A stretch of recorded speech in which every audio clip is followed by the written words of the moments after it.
Capítulo 3. Sobreviviendo. En abril tuve mi juicio por el robo del banco.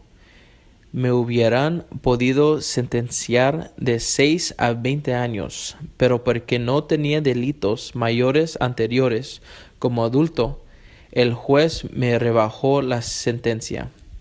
Me fue bien y a la edad de 22 años me castigaron como un delincuente adolescente. El juez me dio un 6-Year Youth Act con sentencia de 2 a 4 años de libertad condicional. Todavía estaba en la cárcel antigua del condado mientras que cumplía con todas las comparecencias de la corte. Para mi seguido juicio, el cual fue por robo de una casa, fui sentenciado de 6 meses a vida en la prisión. En julio fui transferido a la cárcel nueva del condado. El día que me iban a transferir a la prisión, esperé como unas 3 horas al FBI que me iba a transferir a la prisión que me habían asignado. Aún yo no sabía dónde me iban a mandar. Pienso que la razón por qué no me dijeron era para que los prisioneros que iban a transferir no se pensaran en ideas de cómo escapar. Me fui con 2 agentes del FBI y otro prisionero que era un hombre mayor que yo. El otro prisionero me contó que lo habían acusado de espionaje. Después de 6 horas de viajar, llegamos a tomar una taza de café y una hamburguesa de McDonald's. Luego uno de los oficiales nos dijo que llegaríamos a la institución de corrección federal, la cual era nuestra destinación, dentro de 2 horas. Fue un paseo agradable y sabía que sería mi último paseo por mucho tiempo, así es que lo disfruté a lo máximo. Pasamos campo tras campo lleno de flores de variedades de colores muy lindos. Después de eso, entramos en un bosque donde había pinos grandes y altos. Era tan bello y los colores tan brillantes que por un momento pensé que estábamos viendo una escena del Mago Maravilloso de Oz. Después de haber manejado 1 hora más, vi algunos edificios. Se veían bastante agradables. Ese lugar parecía un lugar de campamento de verano. Hablando suavemente en voz alta dije, «Este lugar no está mal». Luego uno de los agentes dijo, «Tú no vas a ir allá, tú vas a ir acá». Volteé a ver hacia donde él estaba señalando y ahí estaba, un edificio color gris, grande y feo. Tenía ventanas pequeñas y angostas y se podían ver cabezas pequeñas adentro. Parecía ser un edificio de 3 pisos, pero cuando entré me di cuenta que era solo de un piso con 3 hileras. Llegamos al frente del portal donde estaba un letrero que decía Lambpark, Institución Federal de Corrección. Nos acercamos a una puerta alta de barra. Entramos por la puerta cuando se abrió. La puerta se cerró detrás de nosotros haciendo un ruido fuerte, que mandó un escalofrío por todo mi cuerpo. Esta iba a ser mi casa para los siguientes 4 años. Eso era si podría aguantar la locura que me esperaba. Mi abogado, el cual mis padres habían encontrado, iba a trabajar en mis casos estatales y federales, que estaban consecutivos. De esta manera tendría que servir solamente tiempo federal, porque tiempo estatal sería más largo. Yo no quería hacer tiempo estatal, no, ningún tiempo estatal. No quería ir a la prisión, que se llamaba Tracy. Más bien, en ese tiempo se conocía como Gladiador School, escuela de gladiadores, porque detenía a muchos criminales endurecidos. Siempre había muchas peleas que usualmente acababan con alguien muerto. Todavía pensaba que estaba mejor en Lambpark, aunque estaba en el tercer hilera en el cuarto 16. La razón que digo hilera o nivel es porque no tenía pisos, simplemente barras de seguridad. La mayoría del tiempo me la pasaba durmiendo, jugando balonmano, béisbol o fútbol. Jugaba con distintos presidianos de diferentes culturas como indios, afroamericanos y hawaianos. Me dieron trabajo de ordenanza. Mi trabajo era mantener limpio el área de residencia asignado a mí. Tenía que tener todo limpio y en orden. Fregaba los corredores, limpiaba los lavamos de la oficina, el centro de recreo y laboratorios. Creo que subí la escala de carrera trabajando por los directores. El trabajo pagaba $20 al mes. Eso era suficiente para pagar por las cosas que yo necesitaba, como jabón y pasta dentífrica. Cuando yo tenía lo que necesitaba, usaba el dinero que me quedaba para comprar bolsas de marihuana o heroína. ¿Cuánto compraba? Dependía en lo que estaba disponible y en la calidad. Mientras que estuve en la prisión, jamás estuve sin drogas. Estaba en correspondencia con una bella muchacha mexicana que se llamaba Marcy. La conocí en una fiesta de la penitenciaria que tuvimos en la sala de visitas. Estaban muchos tipos allí, pero de todas maneras hice el esfuerzo para decir hola a Marcy. Me di cuenta que ella venía a visitar a su primo. Le pregunté a él si él me dejaba escribirle a ella. Él me dijo que sí, y comenzábamos a escribirnos. Ella quedó de visitarme en 2 meses. Conoció a algunas de las mujeres que visitaban a las cuates, y al poco tiempo ella comenzó a quedarse los fines de semana en la cárcel. Los cuates le enseñaron a sus novias cómo traer drogas a la prisión, y sus novias le enseñaron a Marcy lo que ella necesitaba hacer. Así fue como yo siempre tenía toda la droga que se me antojaba. Tenía heroína, polvo de ángel, hachís, una forma pura de marihuana. Cuando mi mamá y mis hermanas venían a visitarme, les pedía que le dieran aventón a Marcy. Ellas nunca supieron que durante todo el tiempo que estuve detenido, Marcy me animaba a continuar el uso de las drogas. Yo estaba viviendo una vida de lujo. Tenía mi propio barbero, un tipo que me lavaba mi ropa y mi cocinero personal, todo por el intercambio de marihuana. Tan pronto como recibía una bolsa de drogas, me deshacía de ella. A veces regalaba un par de bolsas. Me estaba yendo a la destrucción. El último año que estuve en la prisión fue en el 1976. Durante ese año empezamos a mover drogas más fuertes como cocaína y alquitrán negro, heroína pura. Durante ese tiempo fui presentado a una droga nombrada John Belushi, también conocida como Speedball.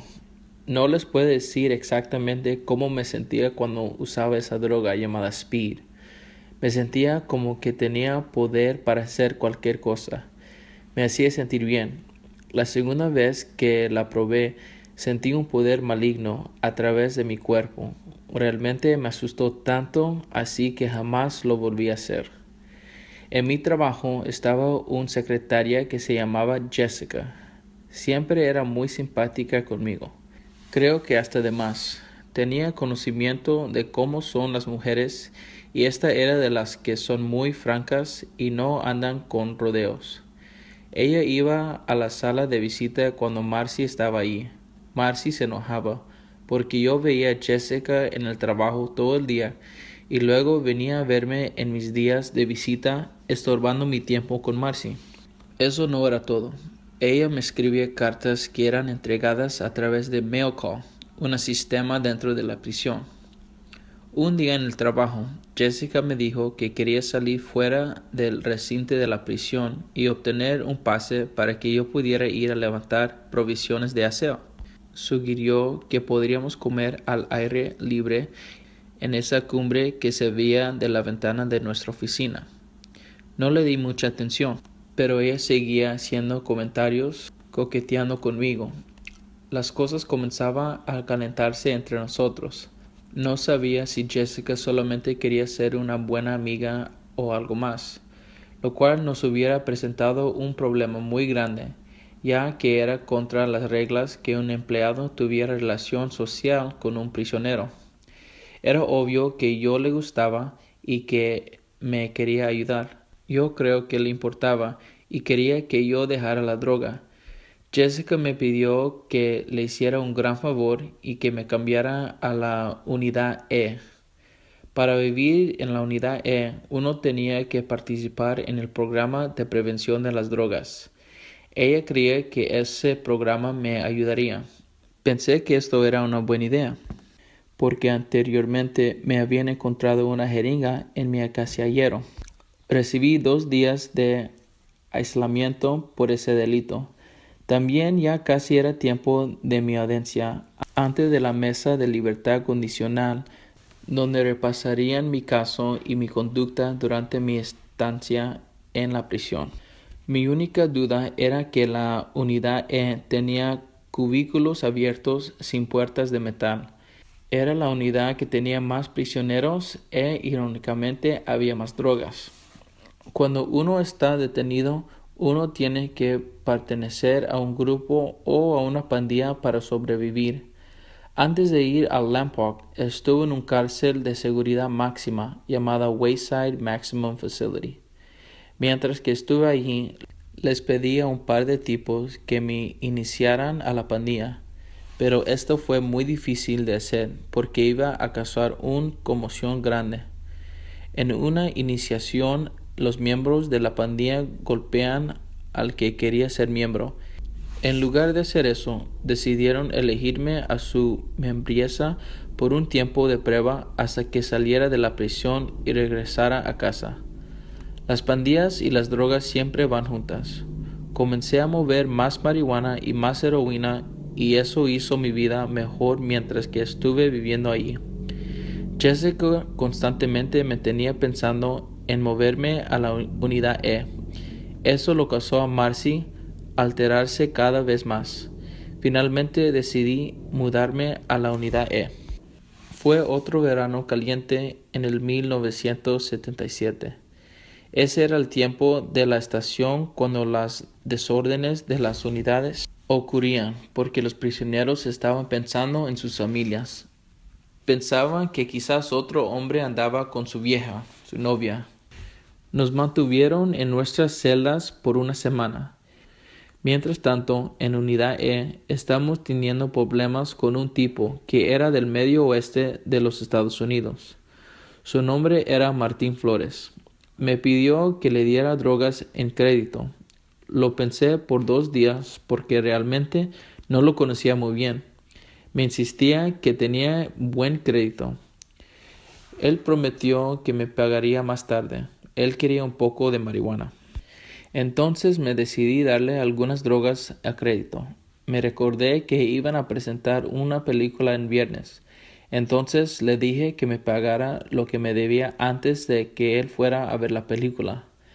Pues bien, el viernes vino y pasó y él no me pagó. Aún me dirigió la palabra. Creí que él estaba tratando de no pagarme por la marihuana que le había vendido. Yo estaba sentado en mi cubículo con aproximadamente 3 o 4 otros tipos. Me dije a mí mismo, si este tipo no me paga la deuda que él tiene conmigo, entonces lo voy a... Me puse el pie en mi boca porque Martín entró a mi cubículo 15 minutos más tarde. Él me dijo que quería hablar conmigo. Entonces yo le dije que estaba bien. Me levanté de mi cama y empezamos a caminar por el corredor. Me dijo que no me iba a dar la marihuana ni el dinero que me debía hasta el día siguiente. Lo había visto sentado jugando dominos y no haciendo ningún esfuerzo para darme la marihuana o el dinero. Me enojé y le di un trancazo. Al comenzar a pelear, todos empezaron a juntarse alrededor de nosotros.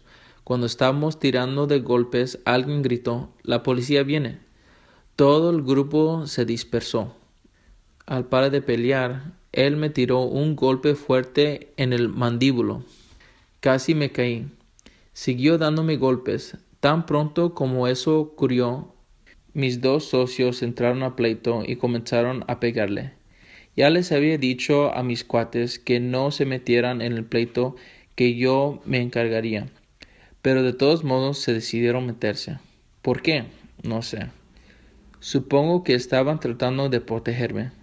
Esa noche, después de la recuenta de todos los prisioneros, que es cuando me cuentan antes de acostarnos.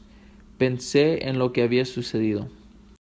Decidí que debería ir a hablar con Martín, ya que estábamos viviendo en cubículos abiertos sin puertas. No quería que él me fuera a visitar a medianoche con un caño de plomo, un cuchillo, atacándome mientras que yo dormía. Así es que fui a hablar con él.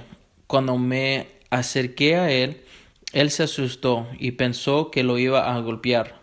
Le dije, un momento, no estoy aquí para pelear contigo. Solamente vine a decirte que tú no puedes andar haciendo esas cosas por aquí.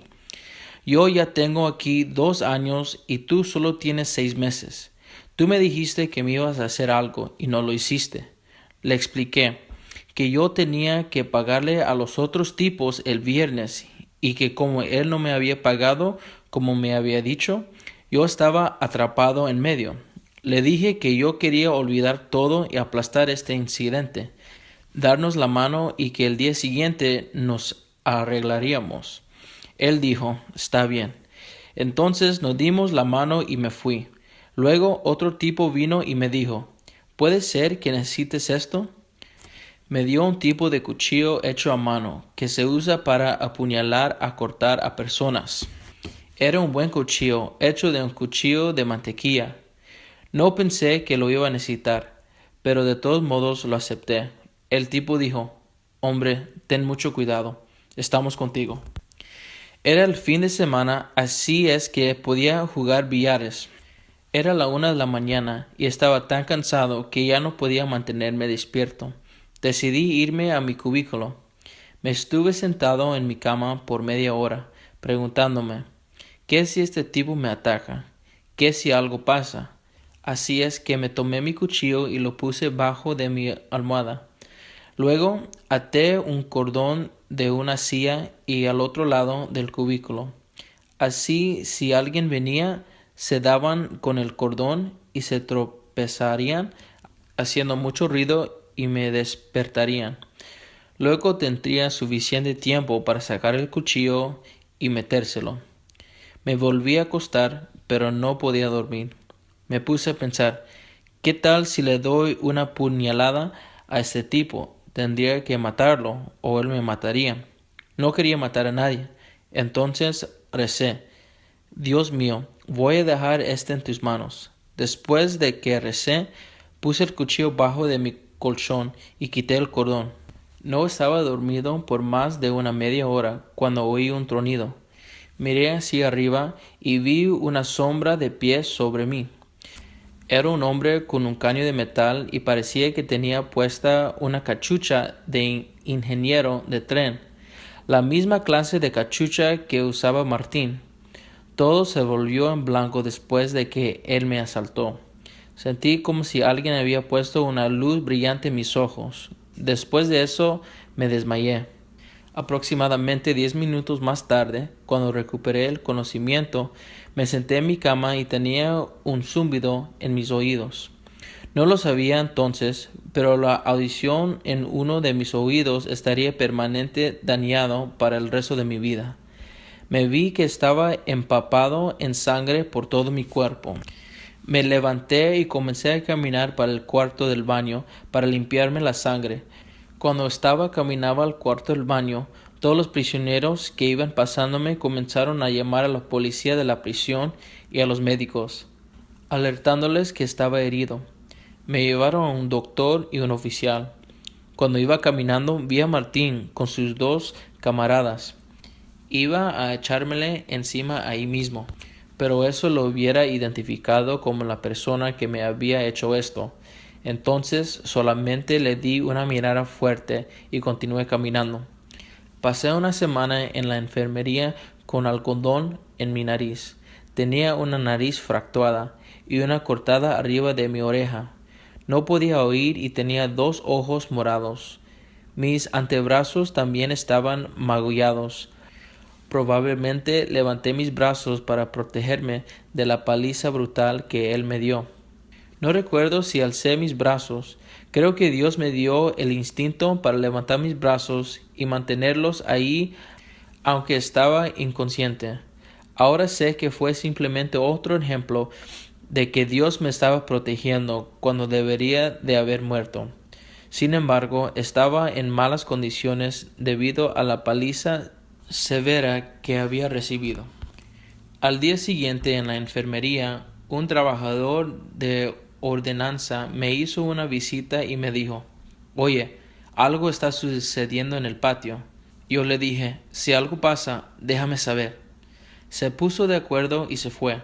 Él regresó aproximadamente 30 minutos más tarde y dijo que todos los mexicanos de Califas, un hombre de una padilla y otra padilla de Texas, estaban afuera en el campo. Le dije que me informara de lo que había sucedido. Regresó 1 hora o 2 más tarde para decirme que habían apuñalado a un tipo llamado Martín y que él había muerto. Le pregunté: «¿Martín quién?». Me contestó: «Martín Flores. Él fue el tipo que me había asaltado con un caño». Fue formidable, pensé. Todo este tiempo en cama he estado pensando cómo iba a vengarme de ese tipo, cómo lo iba a matar cuando saliera de aquí. Tenía tanto odio que todo lo que quería hacer es matarlo, pero ya lo habían hecho por mí. Mi problema se había terminado, o así lo pensé. Un par de días más tarde recibí una visita del FBI, Agencia de Investigación Federal. Querían saber quién había mandado matar a Martín. Me dijeron: «Sabemos lo que sucedió, sabemos todo.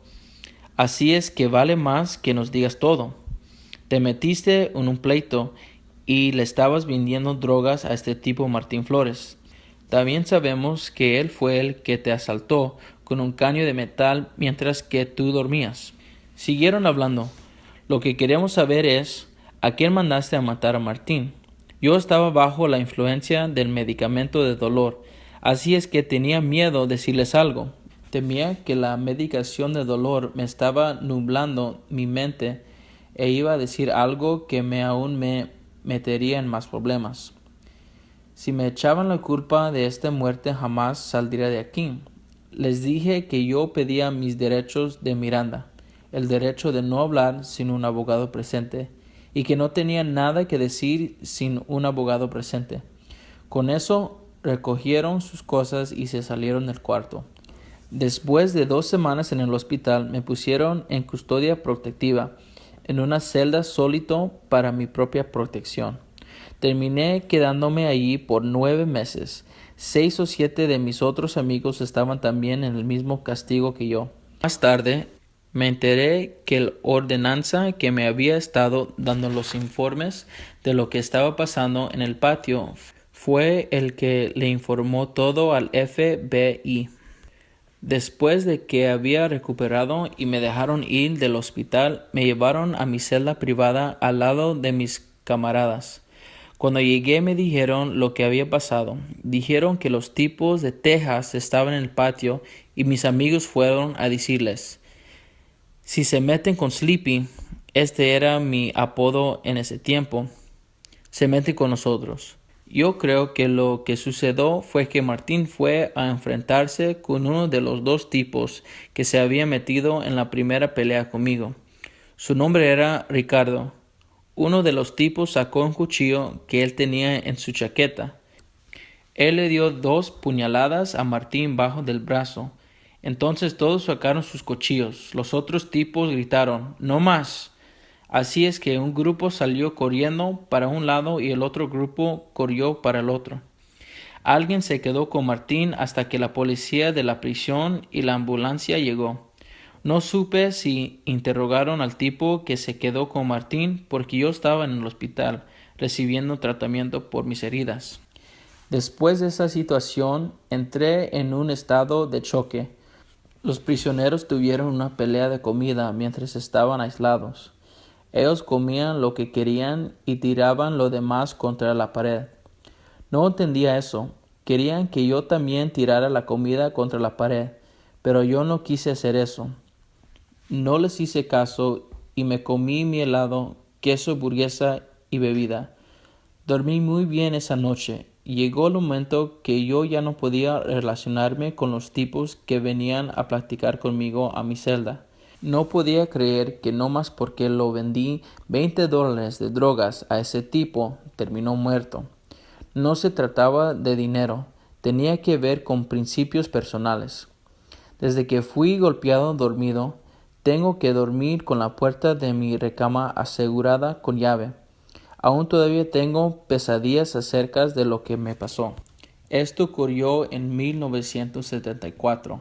Fue el año que el Elvis Presley y el Groucho Marx murieron. Patty Hearst, a quien conocí mientras que estuve en la prisión, fue juzgada culpable por robo de banco mientras que fue socia del SLA. Y la canción Play That Funky Music White Boy estaba de moda. Todo esto ocurrió durante el mismo año que yo gasté la mayor parte de mi vida en una celda 5 pies por 8 pies. Cada día tenía media hora para ejercicio y 15 minutos para tomar un regaderazo. Ese año me trajo muchos malos recuerdos. Después de eso, la corte quería mandarme a Colorado, un estado en el medio oeste. No quería ir al medio oeste. Yo había oído de otros prisioneros que ese lugar era el infierno, de manera que me mandaron a San Diego. Cuando llegué allí, vi un edificio alto con 16 pisos con ventanillas de 6 pulgadas de ancho. Todavía tenía que cumplir 1 año y medio más de mi sentencia. Estaban buscando a alguien que entregara suministros para todas las mesas de billar y para trabajar en la sala de recreo. Estaba trabajando mi intereso y lo tomé. Había mesas de billar en cada piso y alfombrado de pared a pared sin barras. También cada piso tenía un cuarto de televisión. Un día un sacerdote católico me pidió que le ayudaría a poner las sillas para el servicio religioso. Otro sacerdote me pidió que hiciera lo mismo para él. Durante este tiempo me estaba acercando a Dios. Uno de los sacerdotes me dijo: «Hay vino para la Sagrada Comunión. Sé que es una tentación, pero no lo tomes o tendrán que cambiarte a otro trabajo». Le dije: «No se preocupe, ya no tengo deseo de beber». Desde entonces escuchaba todos sus sermones. Lo que él decía en sus sermones comenzaba a hacerme sentir bien y me gustaba. Comencé a leer a la Biblia más. Pronto noté un cambio ocurriendo en mi actitud. No me sentía tan enojado. Ya casi había servido toda mi sentencia y pronto iba a poder salir a la cárcel. Estaba por recibir una audiencia, pero no sabía cuándo. En julio de 1976 tuve mi audiencia y me dieron libertad condicional. Primero tenía que ser transferido a la cárcel del condado de Los Ángeles. Tenía que ir a corte sobre la situación de la muerte de Martín. Permanecí en una celda solo por 7 meses porque los prisioneros federales solo se permite un hombre en una celda. En esos 7 meses tuve un poco de problema con otro residente que había matado a su esposa e hijo. Él había estado bebiendo demasiado y su esposa lo quería dejar por eso. El marido la amenazó matarla si ella lo dejaba. El hijo se paró entre él y su madre y dijo: «No, no la mates». Él recibió el primer disparo. Luego el marido dijo: «Y esto es para ti». Y luego él disparó matando a su esposa. Lo llegué a conocer un poco. Él estaba medio loco. Su nombre era Matthew. Un día él y yo discutimos sobre un juego de cartas. No fue nada grande. Cada día veía a las mismas personas. Empezamos a juguetear haciendo chistes y burlándonos de uno a otro. Matthew se burlaba más que yo. Yo creo que ese día precioso él no estaba de humor para juguetear.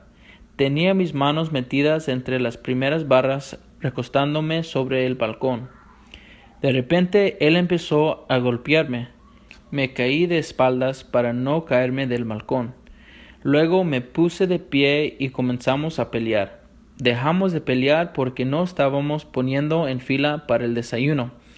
Estaban 5 tipos en medio de nosotros y estaba tan enojado que yo me acerqué corriendo y me monté sobre de él y comencé a golpearlo. Él me tomó del cuello y me metió bajo de su brazo, lo cual me impidió regresarle el golpe. Eso fue cuando lo levanté. Lo iba a tirar sobre el balcón, pero algo me dijo que no lo aventara del tercer nivel. La caída le hubiera matado o lastimado gravemente. Entonces lo puse en el suelo para que pudiéramos desayunar y los otros internados no estuvieron disgustados con nosotros por haberles costado su comida. En retrospección, ahora puedo ver cómo Dios comenzaba a obrar en mi vida y ayudarme a convertirme en una persona mejor. Desde ese día no fui a desayunar. Me quedaba en mi cama e hice un cuchillo de un alambre de un resorte de mi colchón. Me quedaba sentado en mi cama esperando que él pasara por la celda. Me imaginé que este tipo no tenía nada que perder. Él acababa de matar a su esposa y a su hijo. Probablemente iba a servir una sentencia de vida. A él no le importaba si me mataba. Todos los días él me daba una mirada extraña y yo devolvía la misma mirada cuando él caminaba por mi celda. 4 días después de la pelea, él vino a la puerta de mi celda. Me dijo, oye, acerca del otro día, discúlpame por eso. Yo dije, sí. Me estaba preguntando qué estaba pasando contigo. Él aparentemente había tenido una mala mañana el día que nos peleamos. Nos dimos la mano, pero de todas maneras yo estaba inseguro porque la última vez que le di la mano a alguien me dieron de trancazos mientras dormía. Decidí reconsiderar la relación y darle otra oportunidad. Empezamos a jugar cartas otra vez y nos hicimos amigos. A los 2 meses me llamaron para mi liberación. Le dije que esto no tenía sentido porque todavía no me habían llamado para mi audiencia con la Corte de Libertad Condicional. Me informaron que probablemente iba a ir a una audiencia de inmigración en vez de una audiencia de libertad condicional. Cierto, allí era donde me iban a mandar. Cuando estaban en la audición de inmigración, me informaron que me iban a deportar porque era residente legal, pero no era ciudadano americano. Luego, el juez me ordenó ser deportado a México. Estaba muy asustado, aterrorizado. ¿Dónde iría en Tijuana? Yo no conocía a nadie ahí. Todos mis parientes vivían en Michoacán, Guadalajara y Ciudad de México. ¿Cómo lograría llegar con ellos? No quería molestar a mis parientes con mi vida ni mis problemas. Mi papi ya había ido a México para pedir prestado $3,000 de sus parientes para retener el abogado inicial para el primer juicio que resultó en mi primera convicción. Mi hogar era en California, no en México. Me sentía muy deprimido. Aquí había permanecido en la cárcel por tantos años y ahora no me iban a dejar vivir en los Estados Unidos. Les llamé a mis padres para decirles el último adiós. Ya me había subido al autobús que debería llevarme a Tijuana. Estaba sentado en mi asiento en incredulidad sobre lo que me estaba ocurriendo. Luego, uno de los agentes que estaban fuera del autobús gritó mi nombre. René Muñoz Ledo, bájese del autobús. Va a regresar a una audición con inmigración. ¿Qué? ¿Por qué? Sentí un gran alivio. Lo que pasó fue que después de que hablé con mi mamá, ella llamó a mi hermana Rosie al trabajo en el Centro Regional para Personas Incapacitadas, quien llamó a su mejor amiga, Mary, quien llamó a su amigo, el abogado Shan Thiever. Mi padre y todos ellos inmediatamente dejaron lo que estaban haciendo y literalmente fueron corriendo al edificio de tribunales para impedir mi deportación y para rescatarme. El distinguido abogado Thiever le suplicó a la corte que me dejara ir con mi familia. Él le declaró al juez que yo había estado en California desde la edad de 2 años y que no conocía otro hogar. Él le dijo al juez que había cumplido con mi castigo en la prisión y que he pagado mi deuda a la sociedad. Él le dijo al juez que mi familia estaba presente en la sala del tribunal y que yo tenía su amor y apoyo. Estaba allí parado enfrente del juez con cadenas por todo mi cuerpo. Tenía cadenas alrededor de mi cuello, muñecas, cintura y tobillos, todas las cadenas conectadas. Hasta tenía un pelota grande de hierro y cadena para detener a mis manos. Era una escena lamentable. Podía ver la tristeza en los ojos de mi familia mientras todos esperábamos en silencio la decisión del juez. El juez fue convencido por los argumentos del señor Thiever y él ordenó que me soltaran.